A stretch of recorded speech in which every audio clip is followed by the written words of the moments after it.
വിജയുടെ അവസാന ചിത്രമായ ജനനായകന്റെ റിലീസ് വൈകുകയാണ്. ഇപ്പോഴിതാ ചിത്രത്തിന്റെ നിർമ്മാണ കമ്പനിയായ KVN പ്രൊഡക്ഷൻസ് വിജയുടെ അവസാന ചിത്രത്തിന് വിതരണക്കാർക്ക് നൽകിയ എല്ലാ അഡ്വാൻസുകളും തിരികെ നൽകാനും നിലവിലുള്ള സർട്ടിഫിക്കേഷനും നിയമപരമായ തടസ്സങ്ങളും നീങ്ങിക്കഴിഞ്ഞാൽ സ്വതന്ത്രമായി ചിത്രം റിലീസ് ചെയ്യാനും പദ്ധതിയിടുന്നു.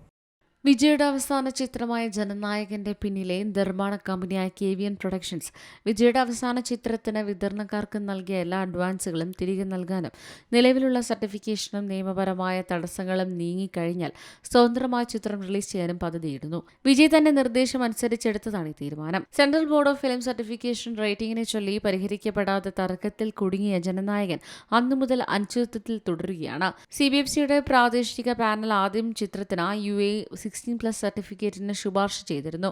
എന്നാൽ അന്തിമ അനുമതി സ്തംഭിച്ചിരിക്കുകയാണ്. റിലീസ് സമയത്ത് സർട്ടിഫിക്കേഷൻ പ്രക്രിയ വേഗത്തിലാക്കണമെന്നാവശ്യപ്പെട്ട് KVN പ്രൊഡക്ഷൻസ് മദ്രാസ് ഹൈക്കോടതിയെ സമീപിച്ചിരുന്നു. സിംഗിൾ ജഡ്ജിയുടെ വിധിക്കെതിരെ CBFC മദ്രാസ് ഹൈക്കോടതിയുടെ ഡിവിഷൻ ബെഞ്ചിന് മുമ്പാകെ അപ്പീൽ നൽകി. ചിത്രം റിലീസ് ചെയ്യാൻ ഉദ്ദേശിച്ചിരുന്ന ജനുവരി 9 തന്നെ ഉത്തരവ് സ്റ്റേ ചെയ്തു. സർട്ടിഫിക്കേഷൻ പ്രക്രിയ വീണ്ടും ആദ്യഘട്ടത്തിലേക്ക് എത്തി. അതേസമയം ചിത്രം വൈകുന്നതിനെക്കുറിച്ച് സംവിധായകൻ H. വിനോദ് കഴിഞ്ഞ ദിവസം പ്രതികരിച്ചിരുന്നു. പാണ്ഡ്യരാജ സംവിധാനം ചെയ്ത പരിമള ആൻഡ് കോ എന്ന ചിത്രത്തിന്റെ പ്രൊമോഷൻ പരിപാടിക്ക് എത്തിയതായിരുന്നു അദ്ദേഹം. സംവിധായകന്മാരായ Pandyaraj, Ranjith, choreographer Sandy master, നടൻ സന്തോഷ് എന്നിവരും വേദിയിലുണ്ടായിരുന്നു.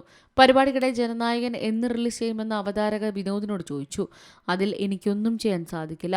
നിങ്ങളോട് സത്യം പറയാനുള്ള ധൈര്യം പോലും എനിക്കില്ല. എനിക്ക് ധൈര്യമുണ്ടെങ്കിൽ പോലും അത് പങ്കുവയ്ക്കാൻ നിങ്ങൾക്ക് ധൈര്യമുണ്ടാകില്ല എന്നായിരുന്നു വിനോദിന്റെ ഉത്തരം.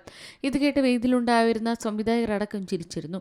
എന്നാൽ അദ്ദേഹത്തിന്റെ പ്രതികരണങ്ങളിൽ ചിലർ സംശയങ്ങളും പ്രകടിപ്പിച്ചിരുന്നു. News desk Malayalam news. ഏറ്റവും പുതിയ വാർത്തകളും വിശേഷങ്ങളും വിരൽത്തുമ്പിലറിയാൻ മലയാളം ന്യൂസ് എല്ലാ ഡിജിറ്റൽ പ്ലാറ്റ്ഫോമുകളിലും ലഭ്യം.